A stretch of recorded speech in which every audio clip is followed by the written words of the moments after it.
Today is World Malaria Day. I have supported the work of Malaria No More since 2000 when I interviewed Laura Bush on the subject. Malaria deaths are now down by half, but still a child dies every 2 minutes. Go to malarianomore.org. I'm Martha. This is the story. Tucker's up.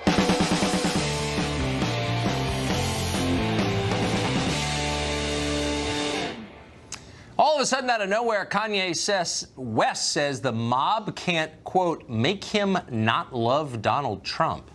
And so the internet is melting down. What is going on in this country? Is it a realignment or something weirder? We'll get to it in just a minute. But first, good evening and welcome to Tucker Carlson Tonight. We want to start with Joy Reid. If you've got a TV, you may know who she is. She's the host of a weekly show on MSNBC. She's an icon on the progressive left. There is not a single fashionable opinion that Joy Reid doesn't have or isn't happy to denounce you for not having. She's a total star in Brooklyn, of course, but she wasn't always this way and didn't always have these beliefs. Back in 2006, Joy Reid sounded like a very different person. On her blog at the time, she opposed gay marriage, mocked gay people, and people she thought were gay. Now, given where she is now, these are obviously highly embarrassing opinions to have had. When the posts were discovered, she had a couple of options. She could have just apologized. People change their opinions all the time, and good for them. Why wouldn't they change their opinions? America has changed, is changing. So an honest explanation would have been just fine, and we would have defended her in that, of course. But that's not what Joy Reid did. Instead, she lied about it. She claimed she never wrote those blog posts in the first place. Someone else did. She said she'd been hacked. Sinister agents, perhaps employed by Vladimir Putin, somehow broke into her blog retroactively to add the remarks. It really sounds like an MSNBC segment, part of what they run every night. She said it was a disinformation campaign waged by whom? We don't know. Shadowy forces. That was her explanation. It was a crock, a total crock. And we know it was a crock because Reid's blog posts were archived by other websites, including the Library of Congress here in Washington, all the way back to 2006. That means in order for her claims to be true, which they're not, the secret hacking plot must have begun at least 12 years ago before anyone knew or cared who Joy Reid was. That's a lie. It's a childish lie. You'd have to be a moron to believe it. Yet she's telling it. Here's the interesting part, though. NBC News is endorsing all of this as true and trying to convince other people it's true. Yesterday, the network circulated a vague report by an extremely odd person called Jonathan Nichols, who says he's an independent security consultant, whatever that is, in which he affirms Joy Reid's ludicrous fantasy. Obviously, he offers no evidence. Keep in mind that NBC, which is passing this out to other news organizations, claims itself to be a news organization. And news organizations are not supposed to lie. That's rule one. And yet NBC executives make a habit of lying. They lied about the Access Hollywood tape a couple of years ago. You'll remember that tape was leaked by NBC to David Fahrenthold at the Washington Post, who was a college friend of NBC News chief Noah Oppenheim. The goal in that leak was to help Hillary Clinton just 2 days before a presidential debate, and it helped. NBC later promised to reveal how that tape was leaked, but of course we haven't heard because they never told us. They lied instead, and they're still lying about that. NBC also lied when it ran interference for sex attacker Harvey Weinstein, which it did repeatedly over a long period. You'll remember that network killed Ronan Farrow's investigation into Harvey Weinstein. He had the goods, and yet NBC claimed that Farrow hadn't nailed down the story. By the way, he went and sold the story the next day to The New Yorker, but NBC said it just wasn't ready yet. Another lie. Now NBC is helping Joy Reid lie once again, and almost nobody else in the media is saying anything about it, except Michael Graham. He's a columnist for the Boston Globe, and he joins us now to tell us what exactly is going on. So, look, I just want to be completely clear. I am okay with people changing their views. My views on almost everything have changed. So I don't think there's a sin in that. And to come out and say, yeah, I thought that, I don't think that anymore, is totally fine. Why would NBC endorse and ratify and disseminate what is so clearly a false explanation from Joy Reid? Look, maybe they're just suckers. I mean, look how they've fallen for the Russiagate story where every single week they go, this is how, we got him now, we got him. I mean, there's apparently nothing, they know nothing about how the internet works, apparently. I think when Hillary Clinton said that she cleaned her server with a cloth, I think they went, oh, okay, with a cloth. That's how she did it. So maybe that's it. But there is something, you make a very good point, Tucker, that there's something odd about the willingness of NBC to stand by a story that is so ludicrous. It reminds me of a time in the past when another network stood by Dan Rather, and when the New York Times said that bogus story was fake but accurate. And so what's happened, I think, is that there are people who are in the, quote, news business who just realize they're not really in the news business. They're in the political advocacy business. And Joy Reid is an amazing political advocate. She has a lot of fans. She's very powerful. And right. I want to read a tweet. I don't want to get the words wrong. I apologize for my phone. But this is from a Clinton staffer who tweeted out today and then blocked me, so I had to look it back up. Make sure you're evaluating this Joy Reid situation through an intersectional lens.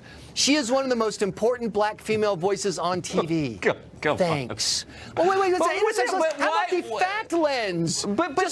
She's just lying. She's lying. Obviously, nobody went in the Wayback Machine to 2006 because, one day I know this person will be on cable TV. I'll get them now. It's nonsense. But intersectionality, really? Is it so bad? But why? I wonder why. I mean, most people, if they work for a news organization and got caught doing something, and they went to the boss and they said, I have an idea. Let's make up a patently ludicrous lie that is provably untrue. The boss would say, how about not? Why don't you just say you did it, concede you did it, admit it, and most people, fair-minded people, will kind of forgive you and move on. Why would NBC further besmirch itself by tying itself to something so obviously false and stupid and insulting to the rest of us? Because there's a hardcore group of people who tune in. She's on the weekends, so it's kind of like bonus revenue. And they are there, once again, not for news. They're there to have their biases affirmed. And let's face it, Tucker, that's a problem across the left and right media. It happens a lot. And so that's why they're there. And so my Twitter feed today was full of people who said, I'm gay, I'm liberal, I don't care what she said, she hates Trump. She's really good at hating Trump. And if you hate Trump enough, you can do whatever you want and all sins will be forgiven. Man, I'm not a Joy Reid fan. I mean, to put it mildly, she's attacked me. I think she's a race baiter. But I would have given her, and any honest person, a pass if she'd been honest, which she's not. By the way, I should tell our viewers that just a minute ago, the Daily Beast, which is an online blog, kind of a mediocre one, has announced it's putting a pause on Joy Reid's columns. Apparently she writes for them, not surprisingly. Anyway, Michael Graham, thanks for joining us. Appreciate it. Thanks for having me. Well, according to a new report, one of the country's top left-wing organizations, a think tank called the Center for American Progress, spent years protecting sexual harassers while retaliating against their victims. Amazing. According to documents obtained by BuzzFeed, 19 current and former staffers at CAP claim they were victims of sexual harassment. Tammy Bruce is a radio host, and she's been following this story from the beginning. She joins us tonight. Hey, Tucker. Great to see you, Tammy. So what I found so striking about this was that Neera Tanden, who runs the Center for American Progress, and who's a very outspoken feminist and quite a partisan, quite a hard partisan, kind of ignored, at least from this account, these claims of sexual harassment. I was really surprised by that. I thought that she would be exquisitely sensitive to sexual harassment claims, but no. Yeah, look, this really started to bubble over in 2016, and of course that was an election year. And I enjoyed your segment that previously that just came up here in the sense of this intersectionality. And when I was on the left, of course, and my first book actually, The New Thought Police, which came out all the way back in 2001, was about how racism, sexism, and homophobia live on the left. That right. They're swathed in this sauce, and their argument always is that if we face this, or if it becomes public, or if we act on it, it'll harm the larger picture. It'll harm our goals, our narrative, our all the good work that we do in the world. And so and we saw this in Hollywood, right, with Weinstein, that if you say no or if you push back, you will do damage to too many people. Most liberals are brought up with this kind of mentality, and so they're silenced. And I think it becomes a habit after a period of time. And of course, it was the election year. They were accusing President Trump of all kinds of things. And wouldn't it be embarrassing if it came out that, in fact, they had years and currently were dealing with sexual harassment and as, of course, we learned with the Hillary Clinton campaign, a sexual harasser there that she had effectively protected and then moved the victim into a different job. This is up to this moment right now. And interestingly enough, they still point a finger at Donald Trump when it's becoming apparent that it's their issue exclusively. That's so interesting. Wise people know how flawed they are, and they proceed with that knowledge always foremost in mind. I'm screwed up. Before I judge, keep that in mind. I feel like a lot of people, the activists on the left, not all lefties, but the activists, kind of proceed in the certainty that they're morally superior, and that no evidence changes their mind about that. Correct. I mean, but this is the problem. It's the problem of malignant narcissism, that you're projecting all of your issues onto someone else, and it becomes an existential issue. You know, they can't admit it because their identity is based in being superior. And when that is threatened, then it ruins their entire foundation. And for the left, of course, they also use it to manipulate people. That if you're a woman or if you're a gay man, you know, they're your champions. The others, those other people, they want to get rid of you. They're building a camp for you. When, again, the heartbreaking reality is, for me as a feminist and as a gay woman, is that the damage is being done by those people who say they are our champions, while they continue to try to malign and besmirch the people whose policies, in particular, of course, President Trump's policies, the conservative policies that allow individuals to be personally empowered and individually free and financially independent, those are the people that get besmirched, when those are the policies that improve people's lives. You're a very deep person. You're not your average TV person, Tammy, and I appreciate that. It's great to see you. Thank you. Really I appreciate it. Thanks, Tucker. Rapper Kanye West did something kind of amazing on Twitter today and articulated, or appeared to articulate, his support for President Trump. One of his tweets read, and he's still tweeting right now, but one read this way: "You don't have to agree with Trump, but the mob cannot make me not love him. We are both dragon energy. He is my brother. I love everyone. I don't agree with everything anyone does. That's what makes us individuals, and we have a right to independent thought." Well, the president responded to this by tweeting, "Thank you, Kanye, very cool." After the tweets, West's Twitter following, which was enormous, plunged, I think this is right, by more than 9 million followers. What do we make of all of this? Jason Whitlock is an anchor with Fox Sports 1, and he joins us tonight.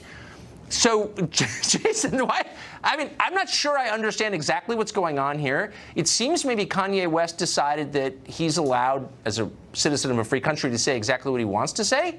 What's your read on this? What does this mean? Why did he write this? Well, I think he wrote it because it's what he authentically believes, and I think he's probably trying to inspire African Americans to have a more open mind about politics and to be less demonizing of people we disagree with, and understand that we're all flawed. Our president is flawed, but that doesn't mean it's an effective strategy to write that person off or to write that side of politics off. And so I just think Kanye's being true to himself and trying to open African Americans' mind that in all things, competition is good. My background is sports, and competition is what takes you to a higher level. There's no competition for the black vote right now, and there has been none for 50 or 60 years. I think we should look around at other ethnic groups and other groups of people. They make people compete for their votes, and politics tend to help them and move them forward while we're not experiencing the same thing. Right. Well, any group that feels under attack tends to kind of retreat into a defensive posture, and you see this in not just African-American voters, but other groups too, this exact same phenomenon. But I totally agree it's not helpful. What's the risk that he runs in saying this? It seems like kind of, even for a famous guy like Kanye West, it seems like kind of a fraught position to take. I mean, is he not going to be punished for this? Can you say this? He's certainly going to be punished over social media, and it does not surprise me that he's lost a bunch of Twitter followers or IG followers or social media followers, because much of social media is rigged to support far left-wing thought. And if you stray, particularly as an African American, from the talking points that the left-wing, far left-wing side wants you to, they're going to extract a penalty for you having thoughts that they haven't approved. Again, Kanye's a free thinker. He always has been. His music has always been open to a lot of different interpretation and just ideas. I think he's just being consistent and true to himself, and again, trying to inspire people. So really quickly, we're hearing from Twitter that he actually didn't lose 9 million followers with some glitch. Apparently, I don't understand it. But quickly, you're hearing people say, well, he must have a mental illness. What do you think of that explanation? I think it's ridiculous, and I think it again goes to us as African Americans and social media has so convinced us that liberal means pro-black and conservative means anti-black, that's how we interpret things. Oh my God, Kanye has said things that are conservative or any conservative values. He expressed support for Candace Owens over social media, and we've been trained to anything conservative, that means anti-black. And again, if we just looked critically and really understood our history, that's just not the case. A lot of our values are conservative. A lot of the people in our community that have made great strides and had Martin Luther King, very conservative values. The entire movement was very conservative, but somehow we've changed that, and you would think it was the most far left-wing movement in the world, and that's how we got here through liberalism. And again, I'm not a political partisan. I don't participate in politics. I'm a journalist and I'm an observer. Observing us, speaking as a journalist, not as an African American, our strategy is flawed by just giving away our allegiance to one side. And I think Kanye, out of concern for African Americans, is trying to say this is a flawed strategy that is actually making us go backwards rather than forward. Pretty bold move, I would say. Jason, thank you. We're going to talk to Jason later in the show about new evidence about how the NFL tried to avoid taking a stand during the national anthem protests. Interesting story. Plus, campaign records suggest Hillary Clinton's presidential campaign may have illegally laundered more than $80 million. For real. Details ahead.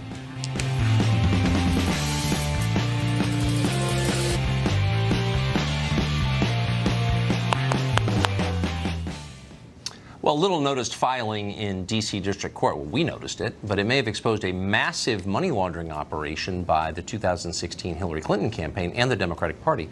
Federal law, as you know, restricts how much individuals can give to a presidential campaign, but filings with the FEC suggest that Democrats may have evaded the limits, gone around them, by directing donors to state-level Democratic parties that then directly funneled the cash to the Clinton campaign. If that's true, it's a problem. Cleta Mitchell is an attorney. She's an expert on campaign finance law, and she joins us tonight. So, Cleta, tell us, if this is true, is it a crime? Yes, it's true, and yes, it is a crime.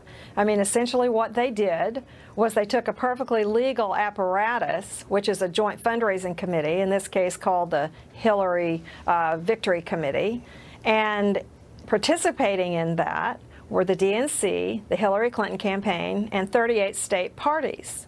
But what they did that was wrong is that they used the higher limits of the DNC and all these state party committees to be able to funnel money back through the DNC, which was controlled by the Hillary Clinton campaign.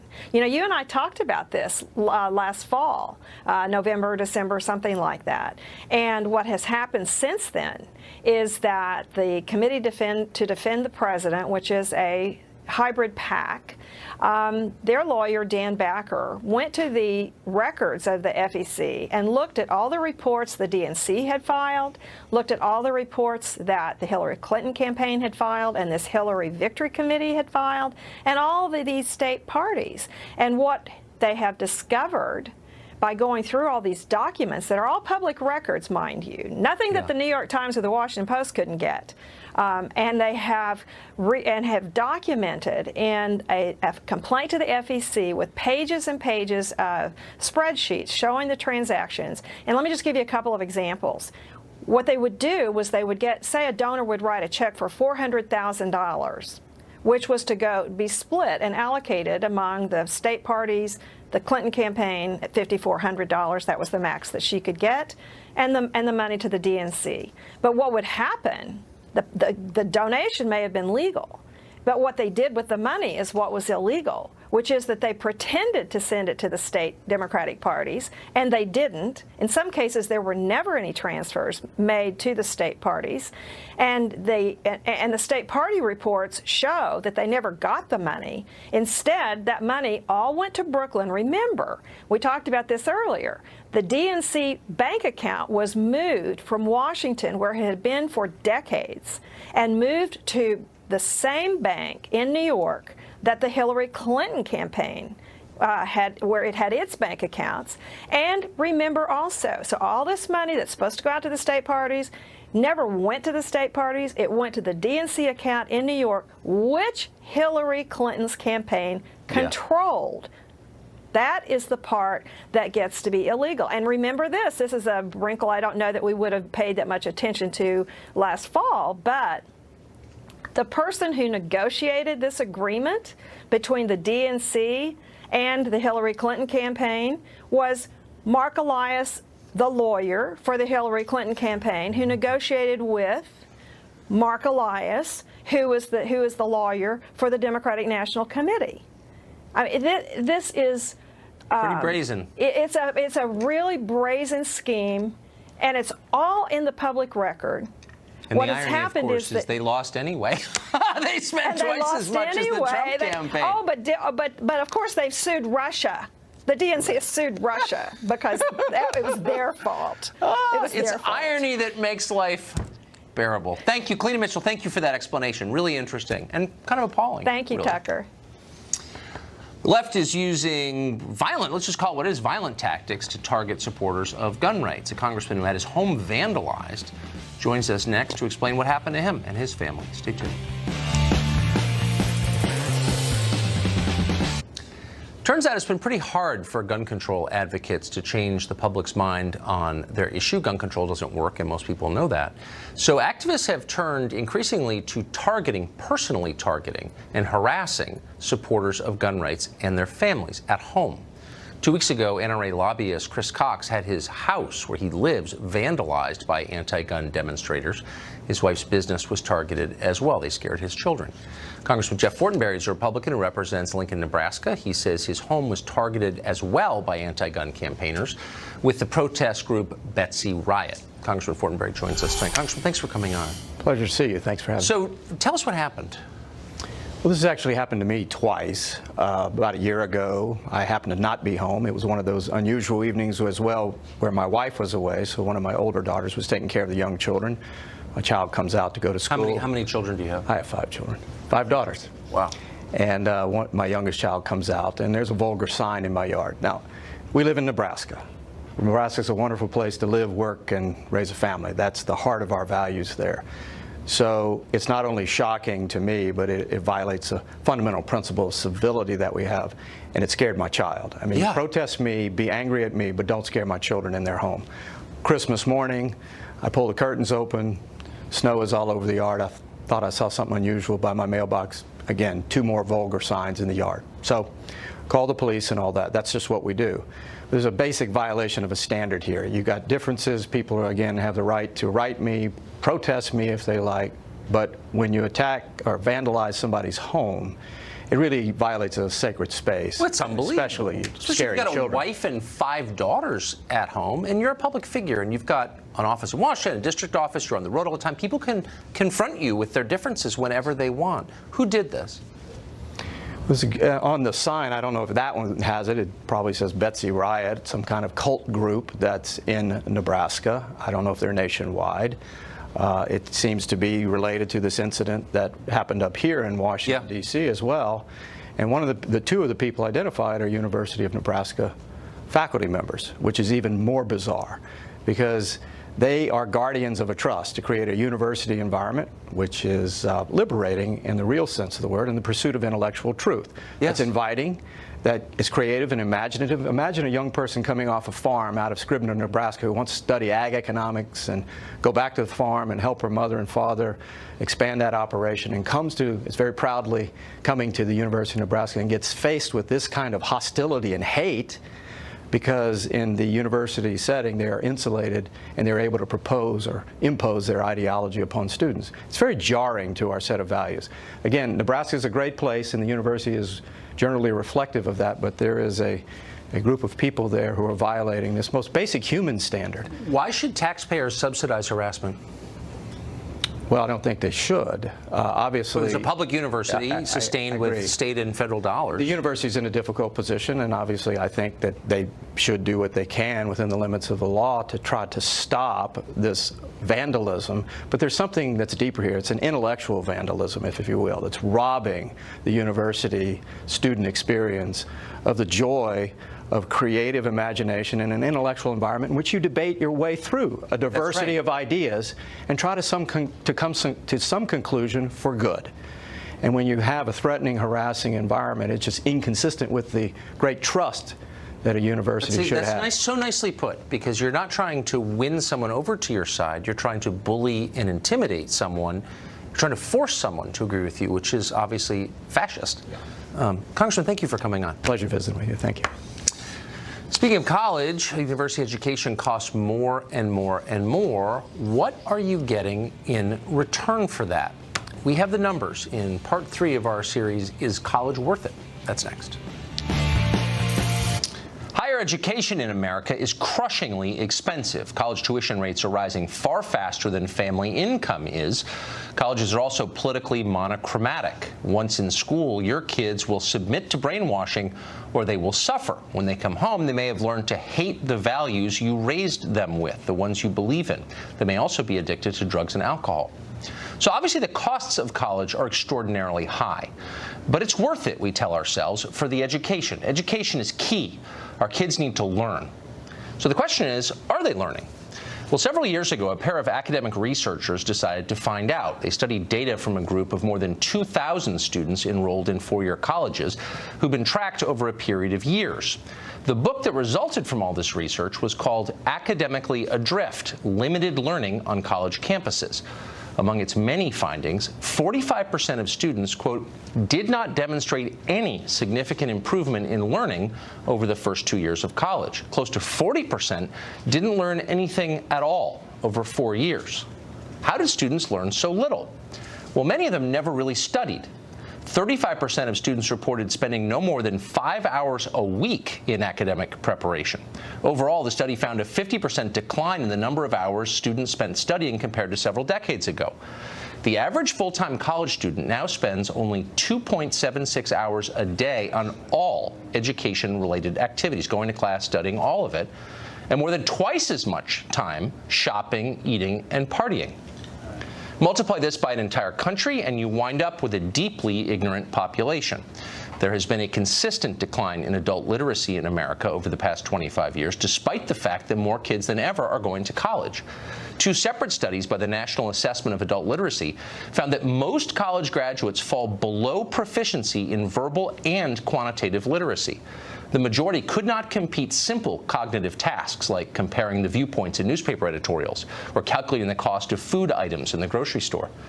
A 2005 study found that only 31% of college graduates could read and understand a complex book. 31%. Surveys of American college graduates show that they are far more ignorant than their counterparts in virtually every other developed nation. In some cases, college graduates in this country got the same test scores as high school graduates in other countries. As the Educational Testing Service put it, quote, a decade ago, the skill level of American adults was judged to be mediocre. Now it is below even that. This is a crisis. So you would think that colleges would respond by increasing academic rigor. But the opposite has happened. A survey of the top public universities in America found that only 9 schools required an economics course for graduation, for example. Only 5 required a survey course in American history. And as one researcher noted, despite lip service given to multiculturalism, fewer than half required even intermediate study of a foreign language. Meanwhile, the number of degrees awarded in women's and gender studies increased by more than 300% since 1990. College classes are getting flimsier. College graduates are getting dumber. But you would never know it from their grades, which are getting higher. In 1983, the average college GPA in this country was 2.8. It's now over 3.1. Grade inflation is everywhere, but it's most profound at private schools. At Wake Forest, for example, in North Carolina, the cumulative GPA for graduating seniors in 1988 was 2.84. In 2014, it was 3.4.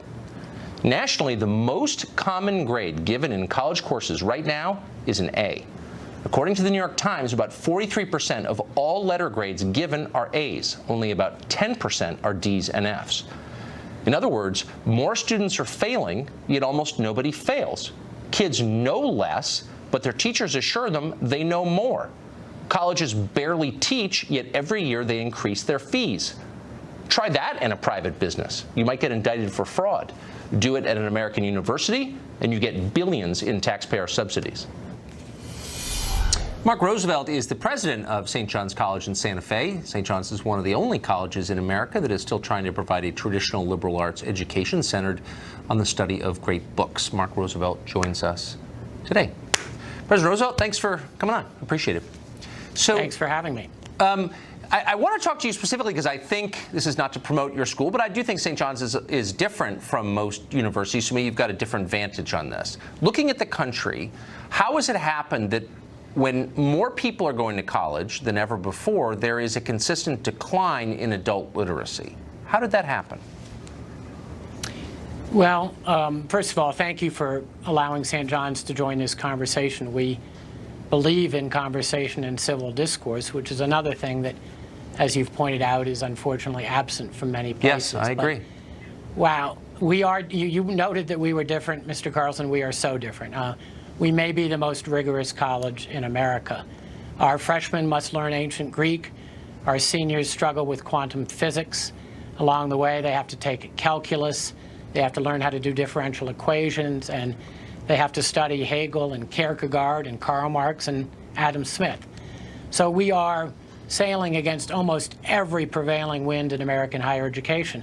I do agree with a lot of what you said at the beginning, that there has been slippage in rigor, slippage in the demands academically made of students.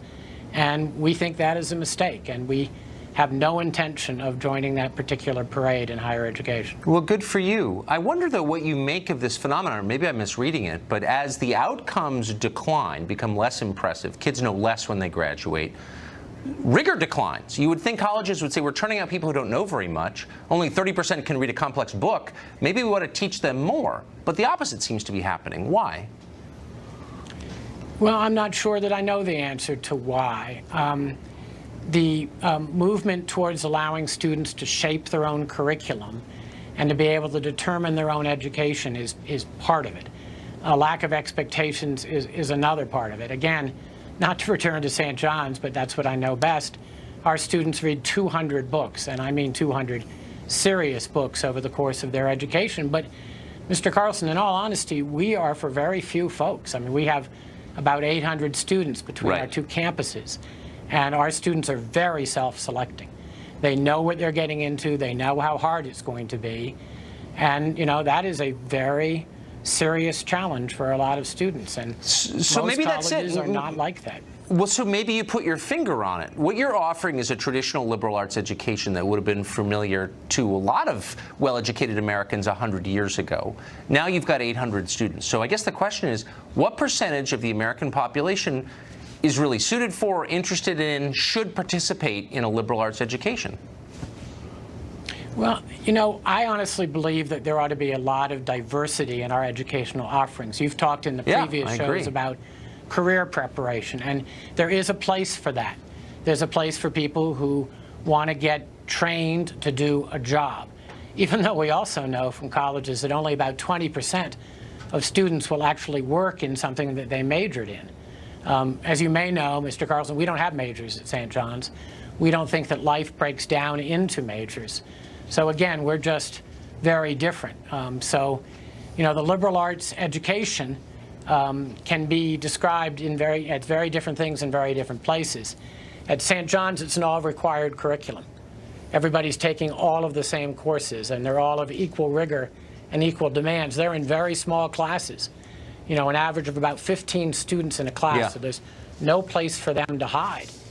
So the rigor is very real. And I hope it stays that way. Mark Roosevelt, thanks a lot for joining us. I appreciate it. You're most welcome. New audio tape exposes how the NFL, the owners, and some key players tried to handle the national anthem protests. We will tell you exactly what they said coming up.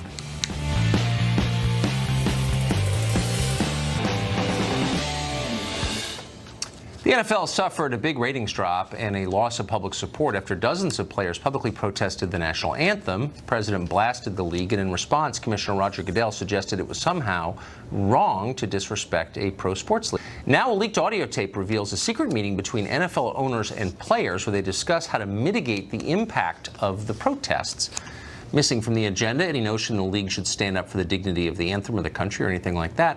Jason Whitlock rejoins us tonight. So, Jason, I've only seen the New York Times, the Mark Leibovich version of this. I haven't heard all 3 hours of the tape, obviously. But you really get a picture from the Times story of a group of people pretty out of touch with what's happening in the rest of the country.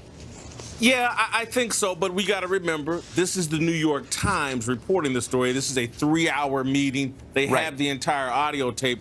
I'm a little bit reluctant to rely on the New York Times representation of what happened here because the New York Times is a part of the attack on football.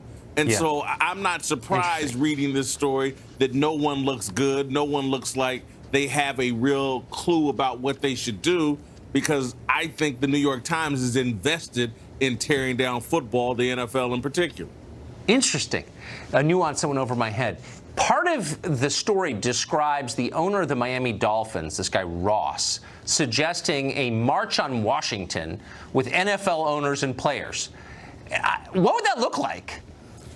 I'm not sure, but look, in a meeting like this, I don't blame people for spitballing ideas. It's the first time you're having a meeting about this issue. Again, I'm a bit sympathetic to NFL owners on this because they have a successful television show that they've been running for 50, 60 years. Yeah. They got a curveball thrown to them by Colin Kaepernick.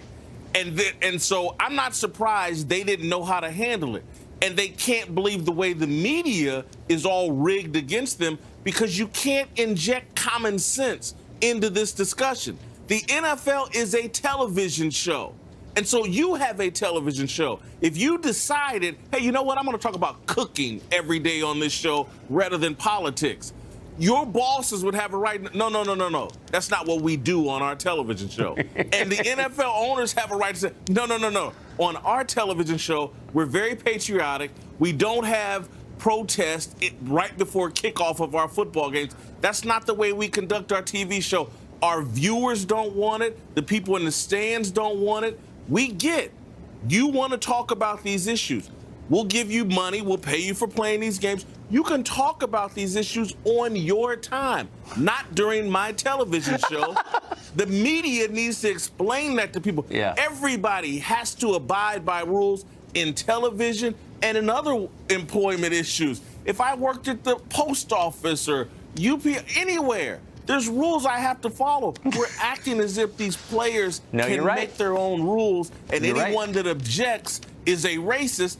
That's absolutely ridiculous. I wish the NFL would take this issue by the horns, because the NFL has a great story to tell, and football has a great story to tell about its help of African Americans. This league is 70% black. Well, no, but they're too. That's why you should run it all about anything. You should run it. They should hire you. I'd hire you if I ran the NFL. Kick that Goodell character out. Jason Whitlock always says things I've never thought of, and I appreciate it. Great to see you. Thank you. Friend Zone next. Fox and Friends host Ainsley Earhart, everyone's favorite. Hours before our interview tomorrow with President Trump. She's got a brand new book out. We'll tell you what it is. Stay tuned.